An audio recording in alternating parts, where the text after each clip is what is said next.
وبركاته.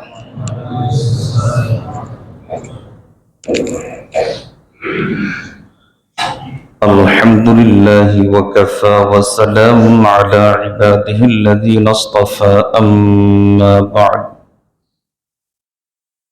فأعوذ بالله من الشيطان الرجيم بسم الله الرحمن الرحيم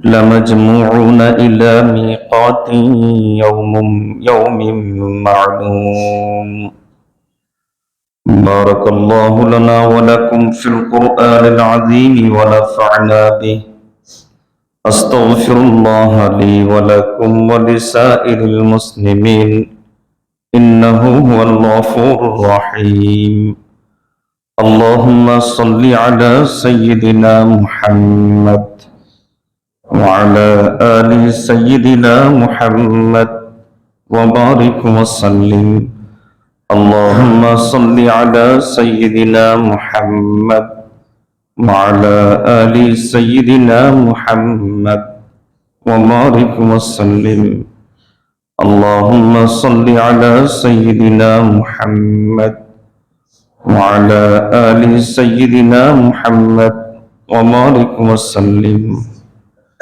সকল প্রশংসা আল্লাহ তাআলার জন্য। আল্লাহ তাআলা আমাদেরকে দীর্ঘদিন পর আবার এখানে আল্লাহর জন্য কিছু সময় বের করে জমায়েত হওয়ার তৌফিক দান করেছেন, এজন্য আমরা আল্লাহর শুকর আদায় করি, আলহামদুলিল্লাহ।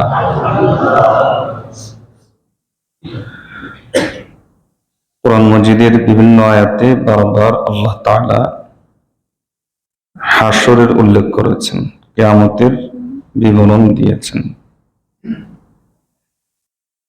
হাসরকে হাসরের জন্যই বলা হয় যে সেদিন সকল মানুষ এক জায়গাতে এক ময়দানে একসাথ হবে। আল্লাহ তাআলা বলেন যে লামাজমুউনা ইলা মিকাতিন ইয়াউমিন মা'লুম, যে আগে এবং পরের যত মানুষ আছে, যত প্রাণীকুল আছে, আমি আল্লাহ প্রত্যেককেই একসাথ করব নির্ধারিত দিনে, নির্দিষ্ট দিনে। হাসরের ময়দানের ভয়াবহতা একজন মুমিন হিসাবে আমরা কম বেশি জানি। হাদিসে রাসূলুল্লাহ সাল্লাল্লাহু আলাইহি ওয়াসাল্লাম বলেছেন, বর্তমান সূর্যটাকে মাত্র 1 মিল, এর ব্যাখ্যায় কেউ বলেন 1 বিঘত, আর কেউ বলেন যে আর একটু বেশি, এতটুকু উপরে নিয়ে আসা হবে। 1 মাইলও হতে পারে, এতটুকু উপরে সূর্যটাকে উঠিয়ে নিয়ে আসা হবে এবং এই সূর্যটাকে আরো 70 গুণ বেশি হিট দেওয়া হবে, উত্তপ্ত করা হবে। বর্তমান সূর্যের তাপ যদি বেড়ে যায়, গরমে আমাদের হাঁসফাঁস শুরু হয়ে যায়, সেদিন কেমন অবস্থা হবে? নবী সাল্লাল্লাহু আলাইহি ওয়াসাল্লাম বিভিন্ন হাদিসে বিবরণ দিয়েছেন। হাদিসের সারমর্ম হলো প্রত্যেক মানুষই খুব পেরেশানিতে থাকবে এবং কেউ বা ঘামাতে ঘামাতে টাকনু পর্যন্ত তাদের ডুবে যাবে, কেউ হাঁটু পর্যন্ত ডুবা থাকবে, কেউ রান পর্যন্ত, কেউ বা কোনোভাবে নাকটাকে উঁচিয়ে ধরে রাখবে তাদের নিজেদের ঘামের ভিতর। কি পরিমাণ গরম হলে পরিস্থিতি এতটা ভয়াবহ হবে? তবে আশার বাণী হলো আল্লাহ তাআলা কোরআন মাজিদের এক আয়াতে বলেন, ফাওয়াক্কাহুমুল্লাহু শাররা যালিকাল ইয়াউম ওয়া লাক্কাহুম নাদরাতান ওয়া সুরুরা।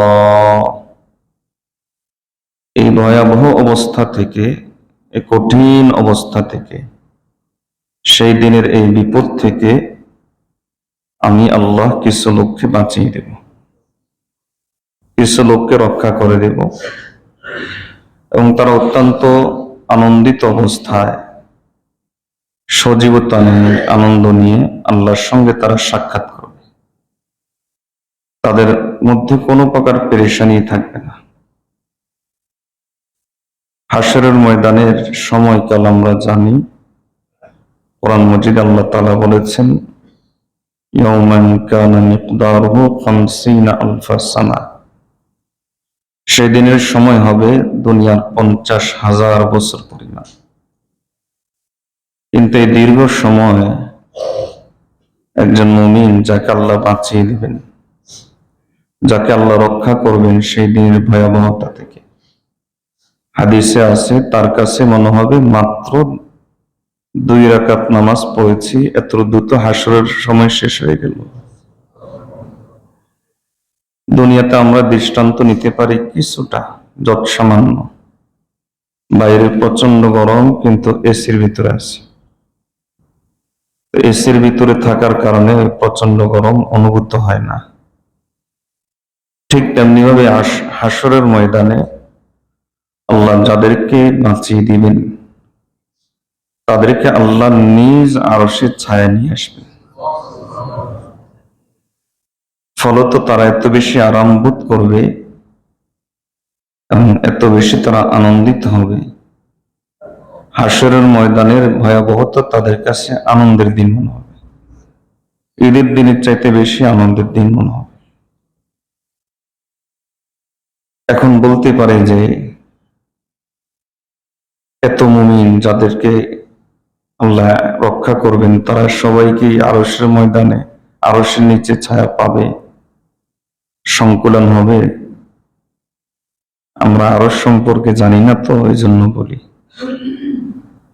হযরত আব্দুল্লাহ ইবনে মাসউদ রাদিয়াল্লাহু তাআলা আনহু থেকে বর্ণিত হাদিস, তিনি বলেন যে রাসূলুল্লাহ সাল্লাল্লাহু আলাইহি ওয়াসাল্লাম বলেছেন, দুনিয়া থেকে আকাশের দূরত্ব 500 বছরের সমপরিমাণ। এভাবে প্রতিটা আসমানের দূরত্ব একটার সাথে একটার 500 বছরের সমপরিমাণ। এবার চিন্তা করেন যে এই আকাশগুলো কত বড়। আব্দুল্লাহ ইবনে মাসউদ রাদিয়াল্লাহু তাআলা বলেন যে এভাবে সপ্তম আসমান থেকে কুরসির দূরত্ব, সপ্তম আসমান থেকে পানির দূরত্ব, সপ্তম আসমান থেকে পানির দূরত্ব হলো আরো 500 বছর পরিমাণ। আর আল্লাহ তাআলার কুরসি সেখান থেকে আরো 500 বছর পরিমাণ। আর ওই পানির মধ্যেই আল্লাহ তাআলার আরশ রয়েছে। চিন্তা করি তাহলে সে আরশ কত বড় হবে। হযরত আব্দুল্লাহ ইবনু আব্বাস রাদিয়াল্লাহু তাআলা আনহুমা তিনি বলেন যে মাস সামাওয়াতু সাবউ ফিল কুরসিয়্যি ইল্লা কাসাবআতি দারাহিম উলকিয়াত ফি তারাসিল। একটা বিশাল ঢালের মধ্যে, ঢাল তো অনেক বড় হয়, যুদ্ধে যে ঢাল ব্যবহার করা হয়, একটা বিশাল ঢালের মধ্যে 7টা দিরহাম এভাবে যদি রেখে দেওয়া হয়, তাহলে ওই 7 দিরহামের যে অবস্থান, আল্লাহ তাআলার কুরসির সামনে এই 7 আসমানের ওই অবস্থান। এত বড়। হযরত আবু যর গিফারি রাদিয়াল্লাহু তাআলা বলেন যে আল কুরসিয়্যু ফিল আরশি, কুরসিটা হবে আরশের মধ্যে, তবে তার অবস্থান হবে ইল্লা কাল হালাকাতি মিন হাদিদিন উলকিয়াত বাইনা যাহরাই ফালাতিন মিনাল আরদি। একটা বিশাল মাঠের মাঝখানে একটা লোহার আংটিকে রেখে দিলে, ওই লোহার আংটিটার সাইজ যতটুকু যেমন মনে হয়, ঠিক তেমনি হবে আল্লাহর আরশের মধ্যে কুরসিটা কেমন মনে হবে।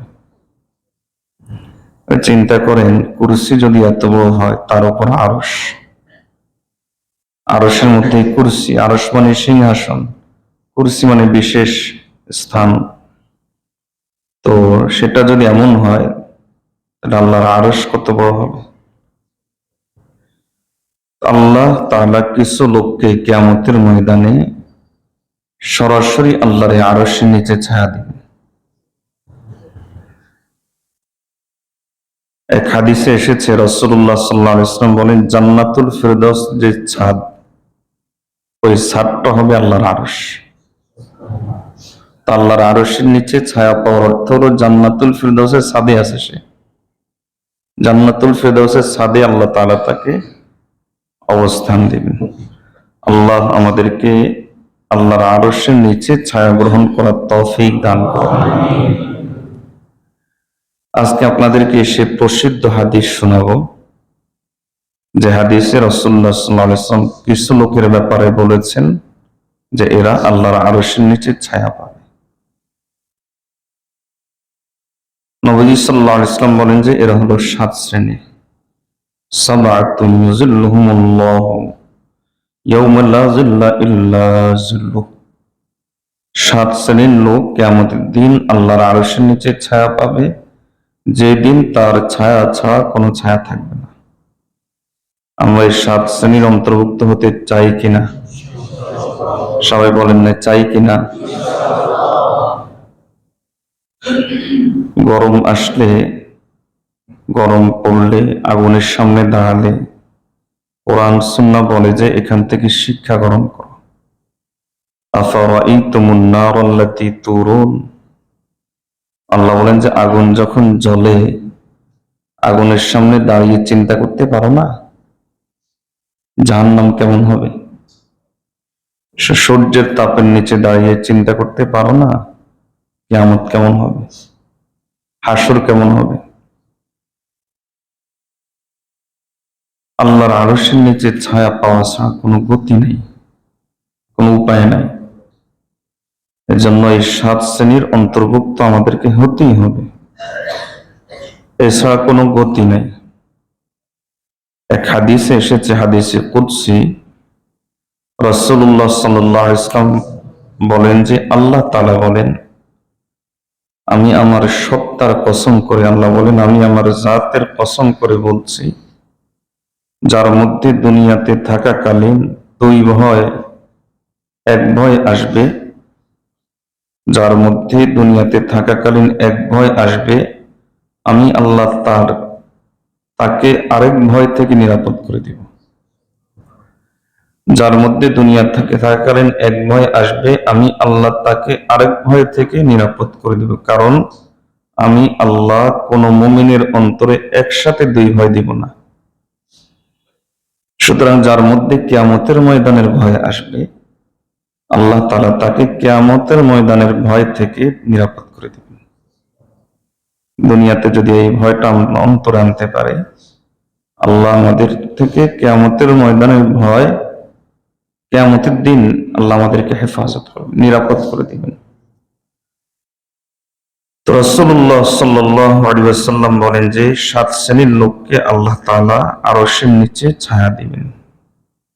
তার মধ্যে প্রথম শ্রেণী ইমামুন আদিল, ন্যায়পরায়ণ শাসক। এখানে শাসক বলতে দায়িত্বশীল।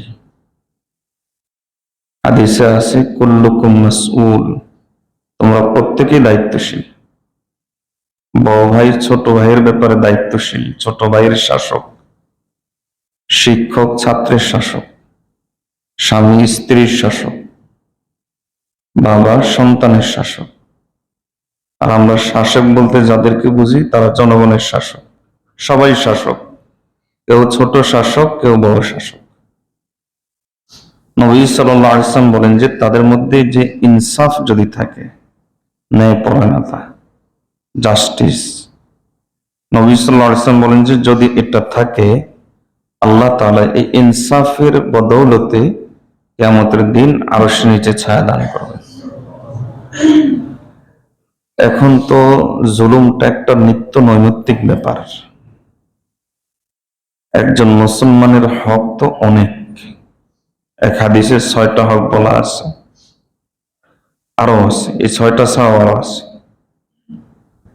একজন মানুষের হক, মানুষ, চাই সে মুসলিম হোক অমুসলিম হোক, চাই সে মন্দ হোক কিংবা ভালো হোক, যেমনই হোক না কেন, একজন মানুষের হক মৌলিকভাবে 3টা। একটা হলো যে মুস্কি হাসি দিয়ে তার সঙ্গে কথাবার্তা বলা, দেখা সাক্ষাৎ হলে মুস্কি হাসা।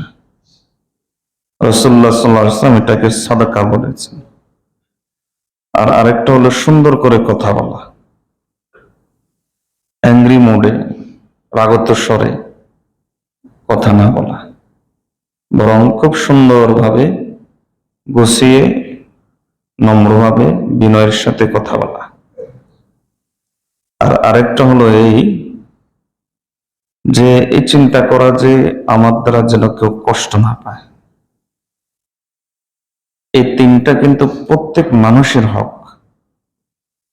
মুসলমান তার অনেক পরে, আমরা কি তিনটা হক মানুষের দেই? এখানে কিন্তু মুসলিম অমুসলিম নাই, এই তিনটা প্রত্যেক মানুষের পাওনা। এটা হলো মুচকি হেসে কথা বলা, সুন্দর করে কথা বলা, মুচকি হেসে দেখা সাক্ষাৎ করা। কথা বলার সুযোগ সবসময় নাও হতে পারে, কিন্তু দেখা হলো মুচকি হেসে দিলাম, এটাকে আমরা করি। এবং দ্বিতীয় হলো যদি কথা বলার প্রয়োজন হয় সুন্দরভাবে বলা।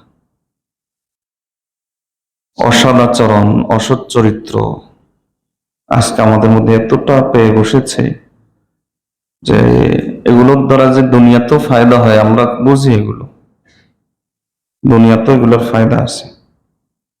দুনিয়ার ফায়দার দিকে খেয়াল করে অমুসলিমরা কিন্তু এগুলো গ্রহণ করছে। তা আমরা অমুসলিমদের গ্রহণ করেছি খারাপ জিনিসগুলা। যত বেশি ল্যাংটা হওয়া যাবে, তেমনি বেশি সুদ খাওয়া যাবে, ঘুষ খাওয়া যাবে, এগুলো আল্লাহর কাছে পানাহ চাই, আল্লাহর কাছে পানাহ চাই। দেখেন আমরা কিভাবে এগুলো নষ্ট করি। কয়েকদিন আগে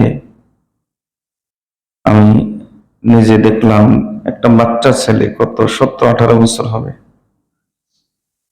মনে হয় স্কুলে পড়ে আমার ধারণা মতে এখনো, একটা বৃদ্ধ রিক্সাওয়ালার সাথে, বয়স 50-এর উপরে তো হবেই, কেউ তুমুল ঝগড়া, তুই তো কারি করে ঝগড়া, তুই তো কারি করে কি তুমুল ঝগড়া। তো প্রথমে এই কথা চিন্তা এসেছে যে ছেলেটা করেটা কি। পরবর্তীতে আমার নিজের চিন্তা আসলো যে আমরাও তো এই কাজ করি। হোটেলে গেলে এই বেটা এদিকে আয়। বলেন এই যে আমি তার উপরে জুলুম করলাম কথা দিয়ে, অথচ এটাকে জুলুমই মনে করি নাই। রিক্সাওয়ালাকে এই বেটা এদিকে আয়, যে একটা জুলুম করলাম, অথচ এটাকে আমি জুলুমই মনে করি নাই। এটা যে একটা কবিরা গুনাহ হয়েছে, এটা কবিরা গুনাহই মনে করি নাই। এটা তো একজন মানুষের হক ছিল, এটা তার সঙ্গে সুন্দর করে কথা বলা, তার সঙ্গে সুন্দর আচরণ করা। এমনকি অনেক সময় এই কাজগুলো আমরাও করি। আপনাদেরকে কি বলবো, এগুলো আমাদের দ্বারাও হয়। যে অমুক মালাউনের বাচ্চা, হিন্দুর নাম শুনলে তারা লানত প্রাপ্ত, গজব প্রাপ্ত, ঠিক আছে, মালাউনের বাচ্চা বলে গালি দেওয়ার অধিকার আপনার নাই। হক নষ্ট হয় তার, কবিরা গুনাহ, এর দ্বারা তার হক নষ্ট হয়। এই কথা, এই কাজগুলো, এই চর্চাগুলো আমরা ফেসবুকে বেশি করি, সোশ্যাল মিডিয়াতে গালিগালাজ, এই সেই হাহা রিয়েক্ট দেওয়া। প্রথমত ফেসবুক চালানোর জন্য তো আমরা উৎসাহিত করি না। দ্বিতীয়ত আপনার যদি কোনো কিছু পছন্দ না হয় চুপ থাকবেন, আরেকজনের মনোকষ্ট দিবেন না। এই হাহা রিয়েক্ট দেওয়া নিয়ে বিবাহিয়ানা কোথায় যেন মারামারি হয়েছে না, খুনাখুনি পর্যন্ত হয়েছে। এগুলো হলো ইনসাফ, ইনসাফ নষ্ট হয়। আপনি যে কোনো মুসলমানের সাথে, মুসলমান তো অনেক বড় বিষয়, তারা তো আরো অনেক কিছু পায়, তাদের হক তো আরো বেশি। একজন মানুষ কমপক্ষে তিনটা জিনিস পায়। এবার চিন্তা করেন, আমি শিক্ষক, ছাত্রের সঙ্গে কি তিন আচরণ করি? আমি বাবা মা সন্তানের সাথে কি তিন আচরণ করি? আমাদের দোকানদার ভাইয়েরা, বিক্রেতারা ক্রেতার সঙ্গে কি তিন আচরণ করে? ক্রেতা কি বিক্রেতার সঙ্গে তিন আচরণ করে? স্বামী কি স্ত্রীর সঙ্গে করে? স্ত্রী স্বামীর সঙ্গে করে? তাহলে বলেন প্রতিনিয়ত আমরা কি পরিমাণ জুলুম করছি। তাহলে আরশের নিচে ছায়া পাবো কেমনে? কিভাবে আরশের নিচে ছায়া পাওয়ার আশা করি? আরশের নিচে ছায়া পেতে হলে আমাদেরকে ন্যায় পরায়ণ হতে হবে। রাসূলুল্লাহ সাল্লাল্লাহু আলাইহি ওয়াসাল্লাম এগুলো প্রত্যেকটার জন্য আলাদা আলাদা ফজিলত বলেছেন। আজকে যেহেতু আলোচ্য বিষয় না, শুধু এতটুকু বোঝেন যে অন্তত এই তিনটা জিনিস প্রত্যেক মানুষের সাথে আপনার দেখাইতে হবে, অন্যথায় জুলুম হবে। আরশের নিচে ছায়া পেতে পারবেন না। মুস্কি হাসি, হাস্যোজ্জ্বল চেহারা, সুন্দর কথা বলা, এবং আমার দ্বারা যেন কেউ কষ্ট। আল্লাহু আকবার। আমাদের বড়রা, আপনি আশ্চর্য হবেন, মুফতি রফি ওসমানী দামাত বারাকাতুহুম, উনি ওনার আব্বা মুফতি শফি রহমতুল্লাহ আলাইহির ঘটনা শোনান। আমরা যখন ছোট ছিলাম, তকি ওসমানী, রফি ওসমানী, আমরা ভাই ভাই। তো ওনাদের আরেক ভাই ছিল জাকি কাইফি। ছুটি ছাটা হলে মাদ্রাসা বাসায় থাকতাম। এখন মায়ের এটা সেটার দরকার হইতো, আমাদেরকে দোকানে পাঠানোর জন্য বলতো, বলে দোকান থেকে জিনিস নিয়ে আসো। আমরা একজন আরেকজনের কাঁধে ফেলতাম, তুমি নিয়ে আসো, তুমি নিয়ে আসো। আর কেউ আমরা যেতে চাইতাম না। পরিবার এরকম হয়, ভাই বোন যদি পিটাপিটি থাকে, আমরা দোকানে কেউ যেতে চাইতাম না। তো আমাদের আব্বা একদিন এরকম ছুটির দিন, তো ভালো খানার আয়োজন করছে। তো খেতে বসে আনন্দের সময় তখন আমাদেরকে বললেন যে আজকে আমি তোমাদেরকে আমার জীবনের এমন একটা ঘটনা শোনাবো, যে ঘটনাটা আমি জানি আর আমার আল্লাহ জানে, আর কেউ জানে না। তোমাদেরকে শোনাচ্ছি শুধুমাত্র তারবিয়তের উদ্দেশ্যে, শিক্ষাদানের উদ্দেশ্যে। সেটা হলো এই যে আমরা যখন দেওবন্দে থাকতাম, তিনি বলেন, ওনারা এক সময় দেওবন্দি ছিলেন। তো বলেন আমরা যখন দেওবন্দি থাকতাম, তখন ফজরের আগে আমি মসজিদে যেতাম, সাধারণত একটু আগেই যেতাম। তো মসজিদে যাওয়ার সময় যে এলাকায় থাকতাম, ওই এলাকার পাশ দিয়ে যাওয়ার সময় কয়েকটা হিন্দু বাড়ি পড়তো। তার একটা কূপও মাঝখানে পড়তো, একটা কুয়া। তো একদিন আমি লক্ষ্য করলাম একজন বুড়ি ওই কুয়ার মধ্যে রশি ফেলে বালতি দিয়ে পানি তুললো। খুব কষ্ট হয়েছে, আমি দেখছি, লক্ষ্য করছি। তো আমি একটু এগিয়ে গেলাম, এগিয়ে গিয়ে হিন্দু বুড়ি, বুড়িটা হিন্দু, এগিয়ে গিয়ে আমি তখন ওই বুড়িকে বললাম, মা এটা আমার কাছে দেন, আপনি কোথায় যাবেন আমি নিয়ে যাই। তো যেহেতু ফজর নামাজের এখনো সময় আছে, এই চিন্তা করে আমি বললাম যে দিন, আমার কাছে দেন। উনি তো দিতে চায় না, আমি জোর করে নিলাম। আমি বললাম যে আপনি আগে আগে হাঁটেন, আমি পেছনে পেছনে আসি, যাতে বাড়ি চিনতে পারি। তো বললেন যে অভ্যাস তো নাই। তুলে নিয়ে দেখলাম যে যথেষ্ট ওজন, ইতিপূর্বে এত বোঝা, বড় বোঝা আমি বহন করিনি। তো যাই হোক, এখন বুড়িমা আগে আগে আসছে, আমি পেছনে পেছনে আসি, যথারীতি বাড়িতে পৌঁছিয়ে দিলাম। আমার জন্য খুব দোয়া করলো। আমরা তো মনে করি শুধু মুসলমানের দোয়া কবুল হয়, কোথায় আছে এটা? আল্লাহ ফেরাউনের দোয়া কবুল করছেন, আল্লাহ ইবলিসের দোয়াও কবুল করেছেন। তাহলে একজন অমুসলিমের দোয়া, তারা কি আল্লাহর বান্দা না? আর আল্লাহর বান্দা না? অবশ্যই আল্লাহর বান্দা। শুধুমাত্র যখন যুদ্ধে লিপ্ত থাকবে, যুদ্ধে লিপ্ত, তখন তাদের সাথে কঠোর আচরণ করতে হয়, তাও সকলের সাথে না, যারা যুদ্ধে লিপ্ত তাদের সাথে। এছাড়া অন্যান্য সময় সর্ব অবস্থায় তাদের সাথে ভালো আচরণ করতে হয়। শেখুল ইসলাম মুফতি তাকি ওসমানী দামাত বারাকাতুহুম বলেন যে আমরা তো মনে করি যে শুধু নামাজ, রোজা, হজ, যাকাত এগুলোর নাম ইবাদত। তিনি বলেন এগুলো ইবাদত। এবং তিনি বলেন যে দাওয়াত দুই প্রকার। তাকি ওসমানী সাহেব বলেন দাওয়াত দুই প্রকার। একটা হলো সাইলেন্ট দাওয়াত, যে দাওয়াতের কোনো আওয়াজ নাই কিন্তু দাওয়াত। তিনি বলেন এগুলো হলো সাইলেন্ট দাওয়াত, আওয়াজ নাই, সাইলেন্ট দাওয়াত। মানুষ এগুলো দেখে ইসলামের প্রতি আকৃষ্ট হয়, আখলাক দেখে, চরিত্র দেখে ইসলামের দিকে আকৃষ্ট হয়। তো যেটা বলতে চেয়েছিলাম, তো মুফতি শফি রহমতুল্লাহ বলেন যে আমি বাড়িতে পৌঁছে দিলাম, আমার জন্য বুড়ি খুব দোয়া করলো।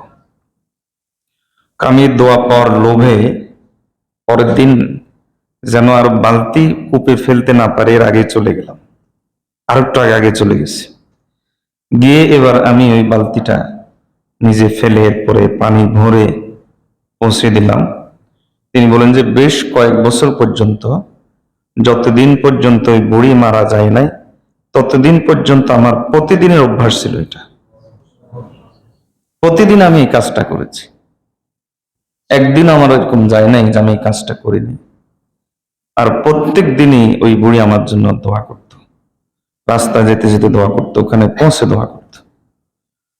ইনসাফ, আদাল, আখলাক এমন এক জিনিস যে যেখানে রাস্তা নাই সেখানে রাস্তা তৈরি করতে পারে, যেখানে স্রোত নাই, ঢেউ নাই, সেখানেও ঢেউ উঠাতে পারে, যেখানে জোয়ার নাই সেখানে জোয়ার তুলতে পারে।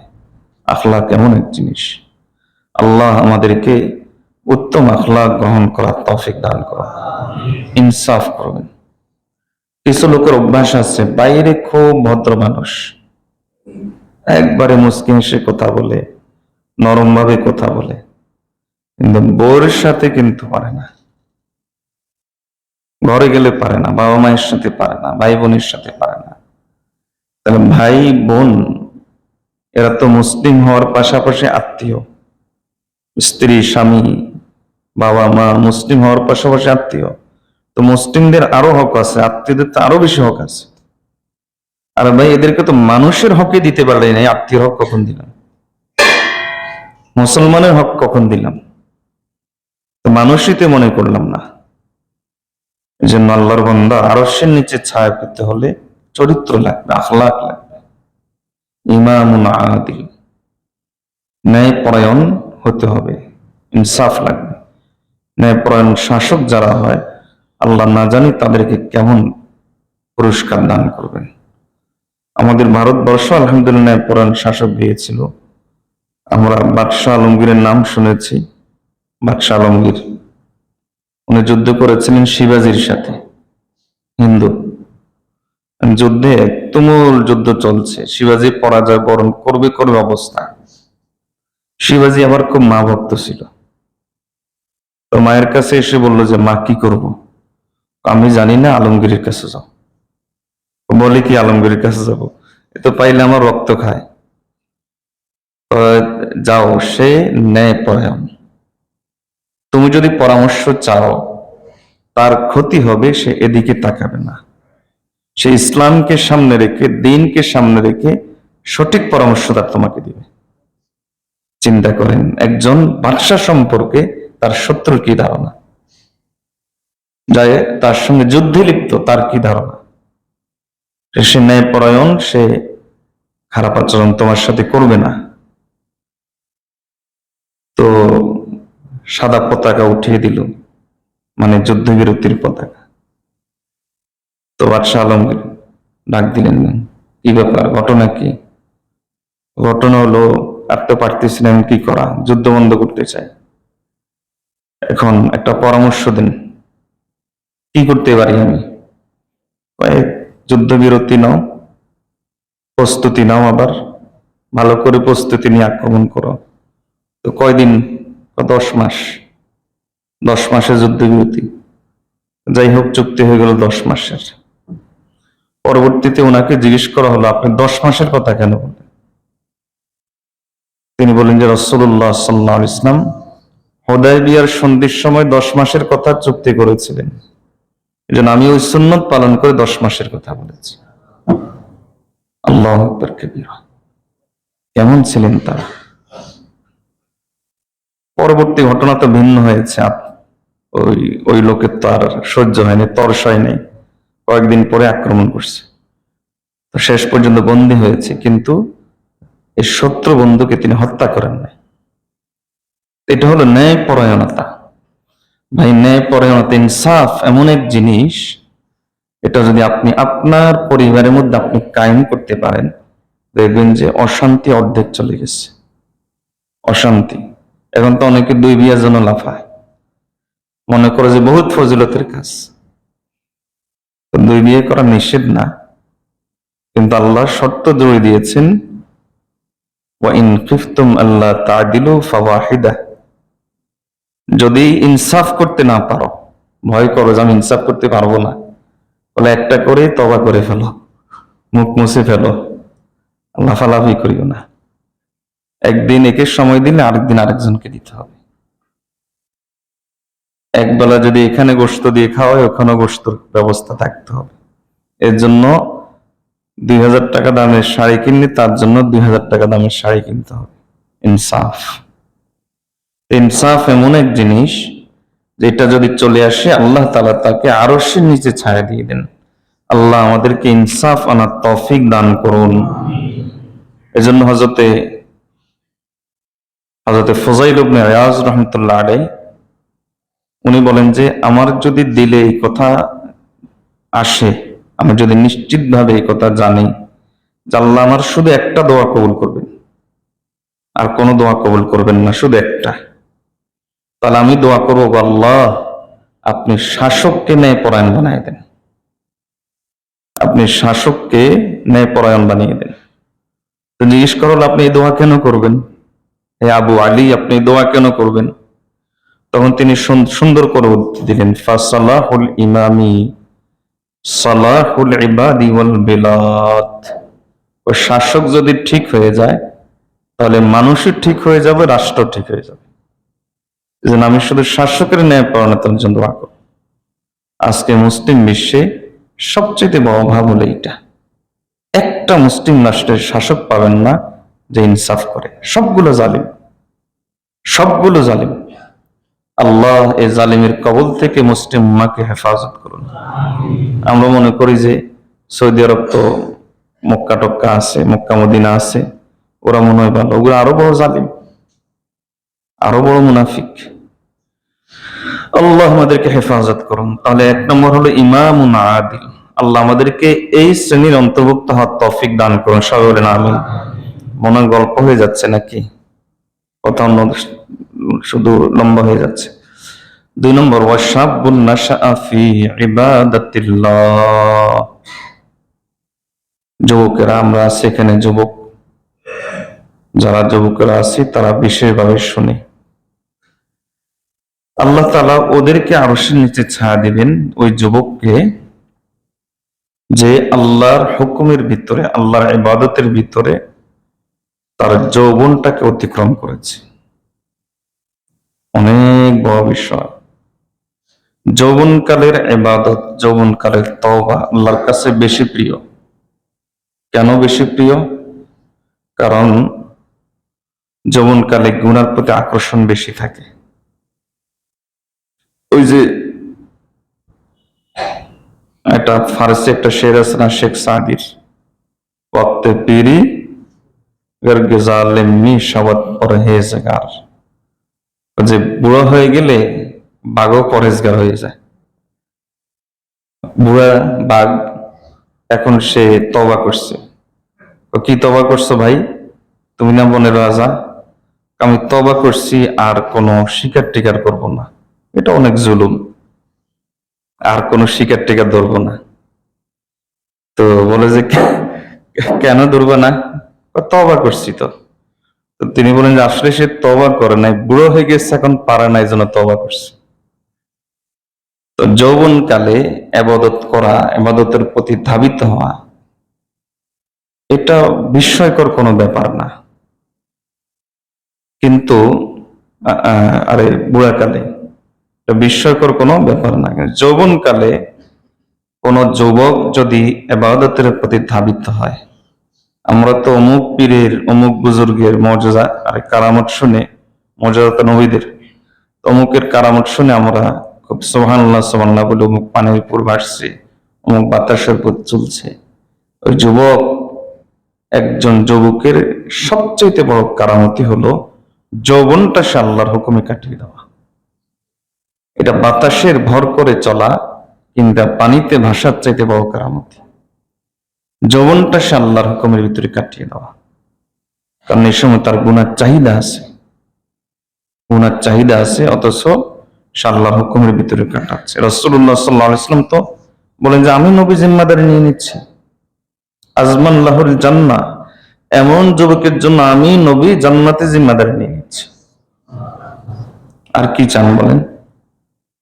নবী সাল্লাল্লাহু আলাইহি ওয়াসাল্লাম নিজেই জান্নাতের জিম্মাদারি নিয়েছেন। যৌবনের সবচাইতে বড় সৌভাগ্যের বিষয়, যৌবনের সবচাইতে বড় সৌভাগ্যের বিষয় হলো যে কোন আহলুল্লাহ আল্লাহওয়ালার সোহবত পাওয়া, কোন আহলুল্লাহর সোহবত পাওয়া, আল্লাহওয়ালার সোহবত পাওয়া। ইন্না মিন সাআদাতিল হাদাস, যৌবনের সবচেয়ে বড় সৌভাগ্যের বিষয়। আইয়ুফিকাহুল্লাহু তাআলা সুহবাতা আলিমি আহলি সুন্নাহ, কোন আহলুস সুন্নাহ ওয়াল জামাতের আলেমের সোহবত নসিব হওয়া, এই সৌভাগ্য অর্জন হওয়া একজন যুবকের যৌবনের সবচেয়ে বড় সৌভাগ্যের বিষয়। যৌবনকালে ইবাদত আল্লাহর কাছে এতটাই প্রিয় যে রাসূলুল্লাহ সাল্লাল্লাহু আলাইহি ওয়াসাল্লাম এক হাদিসের মধ্যে বলেন যে আল্লাহ তাআলা ফেরেশতাদেরকে বলেন যে তাকিয়ে দেখো জমিনের মধ্যে। এরপর ফেরেশতাদের কাছে আল্লাহ তাআলা এদেরকে নিয়ে গর্ব করেন। আল্লাহ আমাদেরকে যৌবনে বেশি বেশি করে ইবাদত করার তৌফিক দান করুন। যৌবনে ইবাদতমুখী হতে হলে তিনটা জিনিস খুব জরুরি। বলেন কয়টা জিনিস জরুরি? মনে থাকবে ইনশাআল্লাহ। যুবক ভাইদের উদ্দেশ্যে কথাগুলো। কয়টা জিনিস বেশি জরুরি? তিনটা জিনিস বেশি জরুরি। একটা জিনিস হলো অসৎ সঙ্গ ত্যাগ করতে হবে। অসৎ সঙ্গ ত্যাগ করতে হবে। এজন্যই আরশের নিচে ছায়াপ্রাপ্তদের এক শ্রেণী আছে, রাজুলানি তাহাব্বা ফিল্লাহ ইজতামা আলাইহি ওয়া তাফাররাকা আলাইহি। অসৎ বন্ধু ত্যাগ করতে হবে। এর কারণ হলো মানুষ আরেকজন দ্বারা সবসময় প্রভাবিত হয়, এটাই স্বাভাবিক। আর আমি ইতিপূর্বে অনেকবার বলেছি যে ভালো দ্বারা প্রভাবিত হওয়ার বিষয়টা দেরিতে হয়, আস্তে আস্তে হয়, ধীরে ধীরে হয়। আর খারাপ জিনিস দ্বারা প্রভাবিত হওয়ার বিষয়টা খুব দ্রুত হয়। এটার একটা আজীব হিকমত আমাদের শাইখ মুর্শিদ বলেন। তিনি বলেন যে ভালো তো উপরের দিকে যায়, খারাপ নিচের দিকে যায়। তো উপরের দিকে গতি কম থাকে, নিচের দিকে গতি বেশি থাকে। এজন্য খারাপ জিনিস দ্বারা প্রভাব মানুষ খুব দ্রুত হয়। এ হলো একটা করণীয়। সেটা হলো কোনো অবস্থাতেই খারাপ বন্ধু বান্ধব রাখা যাবে না। যদি রাখলেন তাহলে আপনি চাইলেও এই জাল থেকে আপনি বের হতে পারবেন না, আপনার চারিদিক ঘিরে ফেলবে। এমন হতে পারে যে আপনি ধরেন রমজান আসার পরে খুব ইবাদত করেছেন, অন্তরটাকে নুরানি করে ফেলেছেন।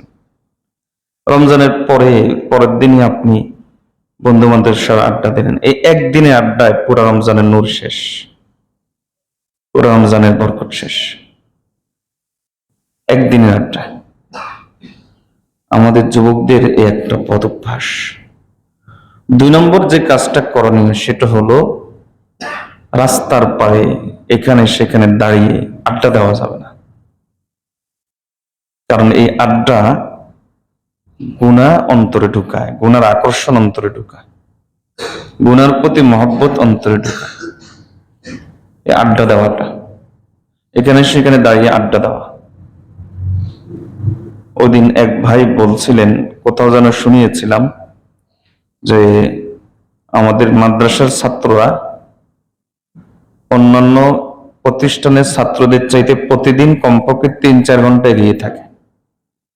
উনি এই কথা বলার সঙ্গে সঙ্গে আমার মনে উঠে সত্যিই তো।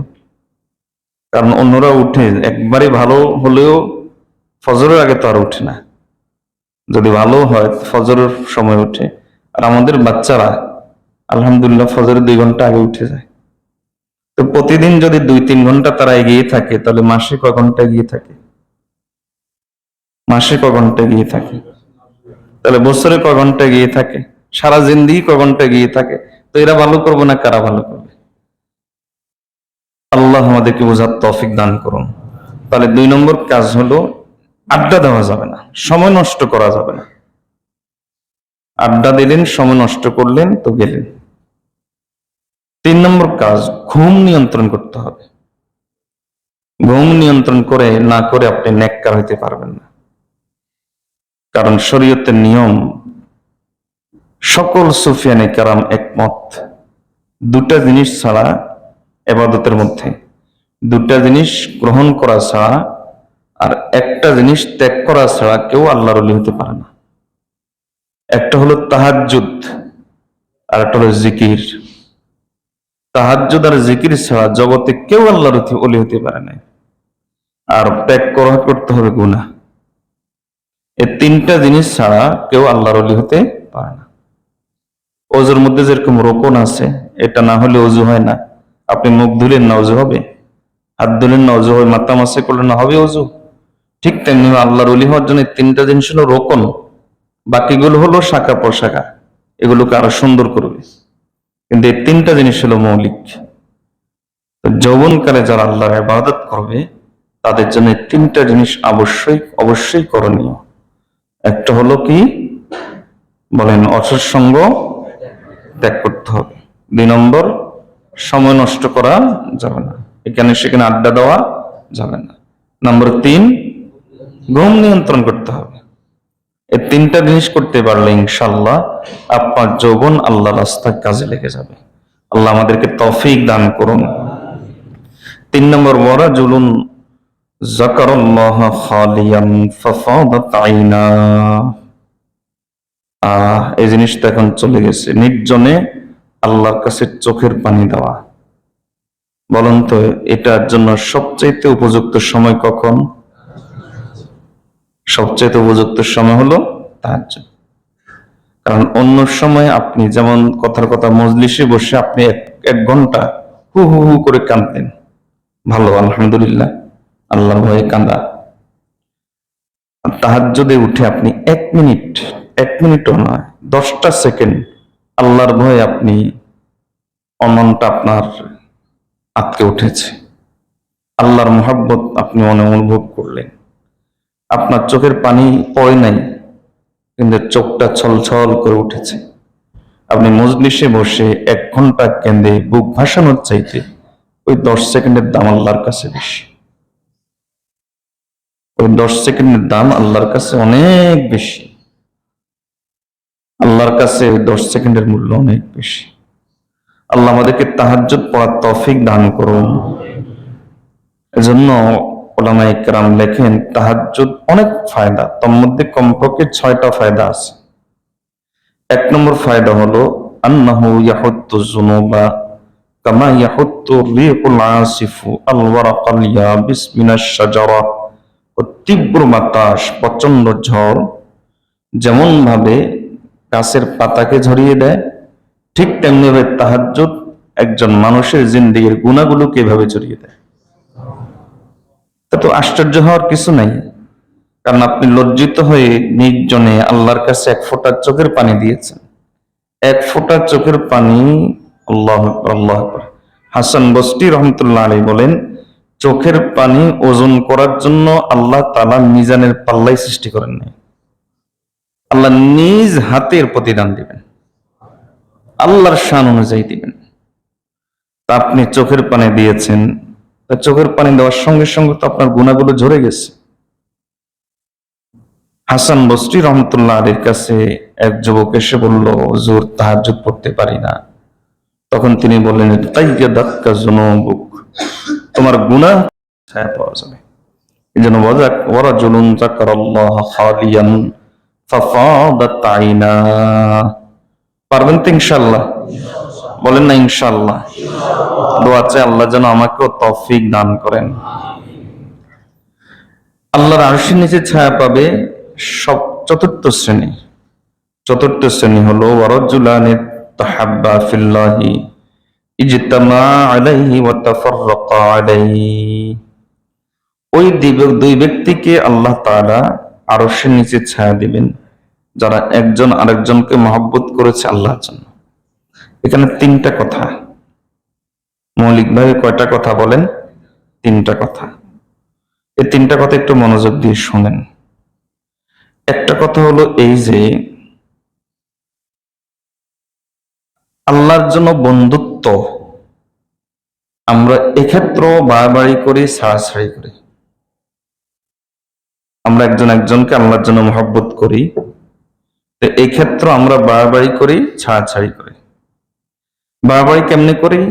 এমন বন্ধুত্ব যে নিজের সব পেটের কথা, পিঠের কথা যা আছে সব খুলে বলি। এত মাখামাখি, এবার লেনদেন করার সময় বলে না না না, কোনো কিছুর দরকার নাই, ঠিক আছে। আপনারা বিশ্বাস না করলে কারাই বিশ্বাস করবে? মানে গলাগলি, যেটাকে বলে গলাগলি, এটা করা যাবে না। হাদিসের মধ্যে রাসূলুল্লাহ সাল্লাল্লাহু আলাইহি ওয়াসাল্লাম বলেছেন, বন্ধুত্ব করতে হয় ধীরে ধীরে, মেপে মেপে, আস্তে আস্তে। হুট করে বন্ধুত্ব, এটা খতরনাক, এটাতে মানুষ ধোকায় পড়ে। রাসূলুল্লাহ সাল্লাল্লাহু আলাইহি ওয়াসাল্লাম বলেন, আহবিব হাবিবিকা হাবিবাকা হাওনাম্মা, তো তুমি বন্ধুকে বন্ধু বানাও হাওনাম্মা, আস্তে আস্তে আস্তে, একসাথে না। নবী সাল্লাল্লাহু আলাইহি ওয়াসাল্লাম বলেন যে কেন? আসা আন ইয়াকুনা বিগাইযিকা ইয়াওমান মা, হতে পারে একদিন তোমার এই বন্ধুর বন্ধুত্ব কতটুকু সলিড, কতটুকু খালেস, এটা প্রকাশ পেয়ে যাবে। তুমি যদি তোমার গিয়ারটা নিয়ন্ত্রণ রাখো, তাহলে দেখবে এক সময় এটা প্রকাশ পেয়ে যাবে। দেখবা যে সে খোলস ছাড়িয়ে সেটা বের হয়ে আসবে, সে তোমার সাথে বন্ধুত্ব করছে কোনো স্বার্থের জন্য। তখন এই বন্ধুত্ব তার থাকবে না। কাজেই ওই যে বন্ধুত্ব না থাকার পরিস্থিতি, সে তোমার বিরাগ ভাজন হওয়ার পরিস্থিতি চলে আসতে পারে। এই কারণে বন্ধুত্ব করো মেপে মেপে মেপে। রাসূলুল্লাহ সাল্লাল্লাহু আলাইহি ওয়াসাল্লাম এই কথাটা আমাদেরকে শিক্ষা দিয়েছেন। ঠিক তেমনিভাবে নবী সাল্লাল্লাহু আলাইহি ওয়াসাল্লাম বলেন যে কারো কোনো খারাপ বিষয় শুনেই তাকে তুমি শত্রু ভেবে বসো না। তোমার ব্যাপারে একটা খারাপ কিছু বলেছে, অথবা তোমাকে একটা বকা দিয়েছে, খারাপ মন্তব্য করেছে, শত্রু ভেবে বসো না। কারণ আসা আন ইয়াকুনা হাবিবাকা ইয়াওমান মা, কারণ হতে পারে সে এর পিছনে কোনো কারণ ছিল, একটা সময় দেখবা যে সেটা তোমার কল্যাণের জন্যই বলেছে, তোমার ভালোর জন্যই বলেছে, ফলে তোমার মহব্বত তার প্রতি বেড়ে যেতে পারে। আমাদের আকাবির আসলাফের মধ্যে আমরা এই নমুনাটা পাই। আল্লাহু আকবার কাবীরা। একটা ঘটনা মনে পড়লো, ইমামে, আর 10 মিনিট কথা বলি না। ইমামে তাহাবী রাহমাতুল্লাহ আলাইহির উস্তাদ ছিলেন একজন, এই মুহূর্তে আমি নাম ভুলে গেছি। তো ওই যুগের বাদশাহ, যে উনি খুব ধনী ছিলেন, আবার শিক্ষিত ছিলেন, বড় আলেমে দ্বীন ছিলেন। তাহাবী শরীফ হাটটা আমাদের ওই মাদ্রাসায় একটা কিতাব পড়ানো হয়, ওই ইমাম হাদিসের কিতাব। ওই কিতাবের যিনি সংকলক, উনার ওস্তাদ। তো বাদশার সঙ্গে তার খুব বন্ধুত্ব ছিল। তো বাদশারা তো দুনিয়াদার হয়, তো বন্ধুত্বের সুবাদে উনি যোগ্য মানুষও ছিলেন, এজন্য প্রথমে তাকে কাজী বানিয়ে দিলেন, বিচারপতি। এখন বন্ধুত্ব আরো গাঢ় হয়ে গেছে, একসময় ওনাকে কাদিউল কুদাত বানিয়ে দিলেন। কয়েক বছর পরে এখন তিনি প্রধান বিচারপতি, পুরা রাষ্ট্রের তিনি প্রধান বিচারপতি। তো উনি তো আলেমে দ্বীন ছিলেন। তো একবার বাদশাহ উনার আচরণে অসন্তুষ্ট হলেন, উনার আচরণ বাদশার কাছে ভালো লাগে না, কোন এক কারণে আচরণটা তার ভালো লাগে না। বাদশাহ এবার প্রচন্ড রেগে গেলেন। প্রচন্ড রেগে গিয়ে প্রথম যে কাজটা করলেন, যে উনার থেকে প্রধান বিচারপতির পদটা নিয়ে নিলেন। উনি স্বাভাবিক, কেমন যেন কিছুই হয় নাই। এরপরে কিছুদিন পর বাদশার পক্ষ থেকে কিছু লোক আসলো, এসে বলল যে বাদশার ফরমান এই যে, কি এই যে দীর্ঘ কয়েক বছর পর্যন্ত আপনার সাথে খাতির ছিল, ও খাতির থাকা অবস্থায় যত হাদিয়া তোফা আপনারে দিছে, বাদশা কাছে এগুলো সবগুলা দিয়ে দিতে। হাসার কিছু নাই ভাই, দুনিয়াদারদের মন এরকমই হয়, দুনিয়াদারদের মন এরকমই হয়। এই জন্য আল্লাহওয়ালারা এগুলো বুঝেন, খুব হিসাব নিকাশ করেন, খুব মেপে ঝোপে চলেন। তো বাদশা এখন পাঠিয়ে দিছে যে এগুলো সব আপনি পাঠিয়ে দেন। উনি সুন্দর করে একটা বড় সন্দুক খুলে, ওই জগতের সন্দুকের প্রচলন ছিল, সিন্দুক, তো বড় একটা সিন্দুক খুলে যা আছে সব একটা একটা করে বের করে দিয়ে দিচ্ছেন, তো নিয়ে চলে গেছে। বাদশা তো আশ্চর্য, একবারে ছোট জিনিস থেকে শুরু করে কোনটাই বাদ নাই। চিন্তা করেন, আমি আর আপনি কত বছর থেকে হারিয়ে দিচ্ছে মনে হতো থাকে না, কিন্তু সবগুলো তিনি আস্তে উনি তুলে দিলেন, নিয়ে চলে গেছে। বাদশা এখন একটা একটা করে দেখতেছে, নাই রে এত বছরের হাদিয়া, এইভাবে ফেরত দিয়ে দিল। তো যাই হোক, ওনাকে ইমামে তাহাবী রহমতুল্লাহ আলাইহি জিজ্ঞেস করলেন, ওনার শাগির্দ, বলেন যে আপনি যে এই জিনিসগুলো ফেরত দিলেন, আপনার পদ সরিয়ে নেওয়া হলো আপনাকে আপনার পদ থেকে, আপনার মধ্যে দেখে কোনো ভাবান্তর নেই, কোনো টেনশন, কোনো পেরেশানি, বড় কিছু হারিয়েছেন এরকম কিছু আপনার তো মনে হচ্ছে না। তখন তিনি বলেন যে আমি রাসূলুল্লাহ সাল্লাল্লাহু আলাইহি ওয়াসাল্লামের একটা হাদিসের উপর আমল করেছি। নবীজি বলেছেন, বন্ধুত্ব করো ধীরে ধীরে। আমি তো তার সঙ্গে বন্ধুত্ব এখনো করি নাই, ধীরে ধীরে পর্যায়ে ছিলাম, বন্ধুত্ব করা যায় কিনা এই পর্যায়ে ছিলাম। তো এই পর্যায়ে যাওয়ার পরে এইখানে থাকাকালীন তো বিষয়টা প্রকাশ পেয়ে গেছে, এজন্য আমি প্রস্তুত ছিলাম যে সে একসময় এগুলো চাইতে পারে, নিয়ে যেতে পারে, একসময় আমার পদ নিয়ে যেতে পারে, এগুলো আমার জানাই ছিল হবে, এজন্য যেটা হওয়ার সেটা হয়েছে, অসুবিধা কি। জন্য এটা হলো আমাদের প্রথম ভুল, সেটা হলো বন্ধুত্ব এবং শত্রুতার ক্ষেত্রে আমরা বাড়াবাড়ি করি, মনে করি যে বন্ধু মানে এবার এক গলায় গলায় আমার খাতির হয়ে গেছে, এবার সব আমি দিয়ে দিব, সব আমি নিয়ে নিব, এরকম একটা ভাব না। যে কোনো ক্ষেত্রে নবী সাল্লাল্লাহু আলাইহি ওয়াসাল্লামের সুন্নাহর মধ্যেই বরকত। 2 নম্বর যে ক্ষতি, সেই ক্ষতিটা হলো বন্ধুত্বের শুরুটা হয়, আমরা যারা দিনদার আছে তাদের কথা বলতেছি, বন্ধুত্বের শুরুটা হয় দিন দিয়ে, আস্তে আস্তে সেখানে দুনিয়া প্রবেশ করে। এজন্য এ ব্যাপারে সতর্ক থাকতে হবে যে দিন দিয়ে যে বন্ধুত্ব শুরু, সেটা যেন দিনের মধ্যেই সীমাবদ্ধ থাকে, দুনিয়া যেন সেখানে আস্তে আস্তে প্রবেশ না করে। ঠিক আছে ইনশাআল্লাহ। 3 নম্বর যে ভুলটা আমরা করে থাকি, সেই ভুলটা হলো এই যে বন্ধুর কাছে নিজের মনের যত ভেদ আছে সব ভেদ প্রকাশ করে দেওয়া। হাদিসে এটা নিষেধ আছে, এমনকি স্ত্রীর কাছেও তো নিজের মনের ভেদ প্রকাশ করা যায় না, এটা হাদিসে নিষেধ আছে। রাসূলুল্লাহ সাল্লাল্লাহু আলাইহি ওয়াসাল্লাম নিষেধ করেছেন, বলেছেন হয়তো এক সময় সে তোমার এই গোপন কথা আরেকজনের কাছে প্রকাশ করে দিতে পারে, তোমার বেইজ্জতির কারণ হতে পারে।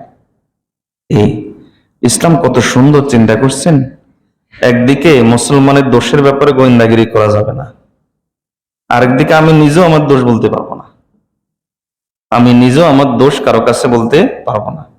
কেন? একমাত্র আমার আর আপনার ইজ্জতকে হেফাজত করার জন্য। ইসলাম কত সুন্দর, আল্লাহু আকবার কাবীর। আল্লাহ আমাদেরকে এত সুন্দর ইসলাম দান করেছেন, এই জন্য পড়ি আলহামদুলিল্লাহ। আর আরেক শ্রেণীকে আল্লাহ আরশের নিচে ছায়া দেন, ওয়ারাজুলুন কলবুহু মুআল্লাকুম বিল মসজিদ ইযা খারাজা মিনহু হাত্তা ইয়াউদা ইলাইহি। নবী সাল্লাল্লাহু আলাইহি ওয়াসাল্লাম বলেন, যে ব্যক্তির অন্তর মসজিদের সাথে লেগে থাকে, মানে যার কাছে নামাজের জামাতের গুরুত্ব আছে। নামাজের জামাতের গুরুত্ব থাকার 3টা আলামত। 1 নম্বর আলামত হলো সে নামাজের জন্য অপেক্ষায় থাকে। অপেক্ষায় আপনি কেমনে থাকেন সেটা আপনি বুঝেন, ঘড়ির অ্যালার্ম দিয়ে থাকেন না মনে মনে সতর্ক থাকেন কখন আজান হবে, আপনি বুঝেন, আপনি কিভাবে অপেক্ষায় থাকবেন।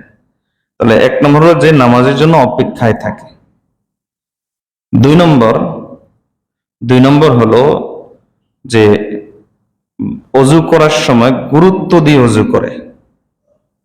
কারণ যারা তাড়াহুড়ো করে অজু করে খুব দ্রুত, একবারে 4G 5G গতিতে, তাহলে বুঝবেন যে এর কাছে নামাজের গুরুত্ব নাই।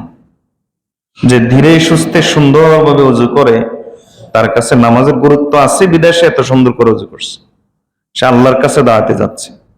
আমাদের এরকম বহু আকাবেজ, ইমাম জাইনুল আবদিন রহমতুল্লাহ আলাইহি, তিনি অজু করার সময় মাঝে মাঝে বেহুশ হয়ে যেতেন। তো ওনাকে জিজ্ঞেস করলো, হুঁশ আসলে একবার, এনার স্ত্রী জিজ্ঞেস করলেন, অজু করার সময় আপনি বেহুশ হন কেন? তুমি কি দেখো না যে আমি এখন কার দরবারে দাঁড়াতে যাচ্ছি? এজন্য খুব মহব্বতের সাথে ওযু করা। আর 3 নম্বর হলো যে মসজিদের নামাজ ছাড়াও মসজিদে আলাদা কিছু সময় যে দেয়, নামাজ ছাড়াও। নামাজের সাথে মসজিদের সাথে আমার সম্পর্ক নামাজ কেন্দ্রিক, এটা তো হলো আইনি সম্পর্ক। সম্পর্ক দুই ধরনের, একটা হলো আইনি মানে আইনগত সম্পর্ক, রুলস আছে, নামাজে মসজিদে আসতে হবে, আসে। আর একটা হলো জুনুনি সম্পর্ক, পাগলামিপূর্ণ সম্পর্ক। মসজিদের সাথে আমাদের সম্পর্ক থাকতে হবে পাগলামিপূর্ণ সম্পর্ক। সুযোগ পেলেই মসজিদে চলে যাওয়া, অমুক প্রোগ্রাম আছে, হ্যাঁ ঠিক আছে যাই, কোনো কাজ নাই, গিয়ে 2 মিনিট বসে থাকি। কারণ মুমিন মসজিদে আসলে আরাম পায়, হাদিসে আছে, যেমন মাছ পানিতে আরাম পায়। আর আমার মসজিদ আসার পরে যদি হাঁসফাঁস শুরু হয়ে যায়, যা মাঝে মাঝে বলি, মসজিদ থেকে বের হয়ে এমন ভাবে নিঃশ্বাস ফেলি যে মনে হয় যেন কয়েক মিনিট কেউ আমাকে পানির ভিতরে চুবিয়ে ধরে রাখছে। এরকম যদি হয় তাহলে বুঝতে হবে যে সামথিং ইজ রং, আমার ইমানের কিছু সমস্যা আছে, দাল মে কুছ কালা হ্যায়, আমার ইমানে এখনো নেফাকি রয়ে গেছে, মুনাফিকি রয়ে গেছে। আল্লাহ আমাদেরকে বোঝার তৌফিক দান করুন, যেন মসজিদে একটু অতিরিক্ত সময় দেওয়ার চেষ্টা করুন। রাজি আছি ইনশাআল্লাহ? আর আরেক শ্রেণীকে আল্লাহ আরশের নিচে ছায়া দিবেন, ওয়ারাজুলুন দাআতহু ইমরাআতুন যাতু মানসাবিন ওয়া জামালিন ফাকালা ইন্নী আখাফুল্লাহ। যাকে কোনো সতী সাধ্বী সম্ভ্রান্ত, আমরা যেটাকে বলি সম্ভ্রান্ত মানে আমরা বলি সেলিব্রিটি, দেখতে শুনতে সুন্দর, এরকম কোন নারী যদি তাকে কোনোভাবে, যে কোনোভাবে, বাস্তবে, ফটোর মাধ্যমে, অনলাইনের মাধ্যমে, চ্যাটিং এর মাধ্যমে, মোবাইলের মাধ্যমে, যে কোনোভাবেই হোক, তাকে যদি ইনভাইট করে, আহ্বান করে যে আমাকে দেখে উপভোগ করো, আমাকে দেখো, তবে এরকম যদি হয় আর সে যদি এটাকে উপেক্ষা করে চলে যায়, এই কথা চিন্তা করে আমি আল্লাহকে ভয় করি, তাহলে আল্লাহ তাআলা তাকে আরশের নিচে ছায়া দিবেন। এই জন্য ফেসবুকে এরকম কোন ছবি চলে আসলে সঙ্গে সঙ্গে স্ক্রল করে ফেলবেন। কেন? ইন্নী আখাফুল্লাহ, আমি আল্লাহকে ভয় করি বলে দ্রুত চলে যাবেন। এখন তো কি করবেন, না দেখতে চাইলেও দেখায়, তো না দেখতে চাইলেও দেখালে কি করবেন, তাকাই থাকবেন, মজা নেবেন না? রাস্তার মেয়ে, তার দিকে চোখ পড়ে গেলে সেখানে যেমন সঙ্গে সঙ্গে চোখ নিয়ন্ত্রণ করতে হয়, ছবি ভিডিও এগুলোর প্রতিও চোখ পড়ে গেলে সঙ্গে সঙ্গে চোখ নিয়ন্ত্রণ করতে হয়। হুকুমের দিক থেকে ওটার মাঝে আর এটার মাঝে এক সরিষা দানা পরিমাণ ব্যবধান নেই। ওখানে যেরকম সঙ্গে সঙ্গে নিয়ন্ত্রণ করতে হয়, এখানেও সঙ্গে সঙ্গে নিয়ন্ত্রণ করতে হয়। যদি করতে পারি তাহলে আল্লাহ কিয়ামতের দিন আরশের নিচে ছায়া দিবেন। সর্বশেষ শ্রেণী, আল্লাহ রাসূলুল্লাহ সাল্লাল্লাহু আলাইহি ওয়াসাল্লাম বলেন, ওয়ারাজুলুন তাসাদদাকা বিসাদাকাতিন ফাআখফাহা হাত্তা লা তা'লামা শিমালুহু মা সানাআত ইয়ামিনুহু। আল্লাহু আকবার। গোপনে সদকা করা, এমন ভাবে সদকা করেছে যে জানে না তার বাম হাত, এই কথা জানে না যে তার ডান হাত কি সদকা করেছে। সদকা করলে আপনার পয়সা খরচ হয়, পয়সা খরচ হওয়ার পরে এরপরে যদি আপনি প্রসিদ্ধি চান, প্রশংসা চান, তাহলে পয়সাও গেল, সওয়াবও গেল, পয়সাও গেল, সওয়াবও গেল। এজন্য কোন প্রসিদ্ধি, প্রশংসা এটা কামনা করবেন না। ইন আজদিয়া ইল্লা আল্লাহ। আরে ভাই, দুনিয়াতে যদি সব নিয়ে নেন তাহলে আখিরাতের জন্য কি রাখবেন? ওখানের জন্য জমা রাখেন না, গোপনে সদকা করেন। আল্লাহ আমাদেরকে তৌফিক দান করুন, যে কথাগুলো বলেছি এই কথাগুলোর উপর আমল করার তৌফিক দান করুন। আল্লাহ কিয়ামতের দিন আমাদেরকে আরশের নিচে ছায়া গ্রহণ করার তৌফিক দান করুন। ওয়া আখিরু দাওয়ানা আনিল হামদুলিল্লাহি রাব্বিল আলামিন। দুরূদ শরীফ পড়ি। আল্লাহুম্মা সাল্লি আলা সাইয়্যিদিনা মুহাম্মদ ওয়া আলা আলি সাইয়্যিদিনা মুহাম্মদ ওয়া বারিক ওয়া সাল্লিম। اللهم صل على سيدنا محمد وعلى آل سيدنا محمد وبارك وسلم. اللهم